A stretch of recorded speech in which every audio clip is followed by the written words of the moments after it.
মেসিকে খেপানোর ফল যে কতটা ভয়ঙ্কর হতে পারে তা সেদিন হারে হারে টের পেয়েছিল রিয়াল মাদ্রিদ। ওই দিন কিছু বুঝে ওঠার আগেই বার্নাব্যুর গ্যালারিতে থাকা ৮০,০০০ দর্শককে থমকে দিয়ে তিনি জানান দেন, মেসি রাজত্ব এই তো এখানে, রিয়ালের মাটিতেই খুঁটি গেড়ে গেলাম। সাল ২০১৭ এল ক্লাসিকো নামটা যেন সার্থক হয়েছিল ২৪ এপ্রিলের সে ম্যাচে।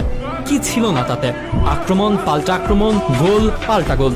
খেলোয়াড়দের মেজাজ হারানো নাটকীয়তা সবকিছু যেন পর্ষা সাজিয়ে বসেছিল রিয়ালের মাঠ সান্তিয়াগো বার্নাব্যুতে। ছিল লাল কার্ডও। ২-২ ড্রয়েই খেলা শেষ ভেবে টিভি রিমোট অনেকে হাতে নিয়েছে কি নেয়নি। সেই মুহূর্তে দৃশ্যপটে আবারও লিও মেসি, যিনি এর আগেও করেছেন এক goal. Sergio Roberto, Gomez, Jordi Alba আর মেসি এই চারের মিলিত এক দুর্দান্ত পাল্টা আক্রমণে এলেও মেসির ৯২ মিনিটের সেই গোল। সে গোলের পর মেসি রমন জার্সি খুলে করা আইকনিক সেলিব্রেশন আজও অজানা অনেকের। সচরাচর ঠান্ডা মাথার লোকটা হঠাৎ কী কারণে এত রেগে গিয়েছিল?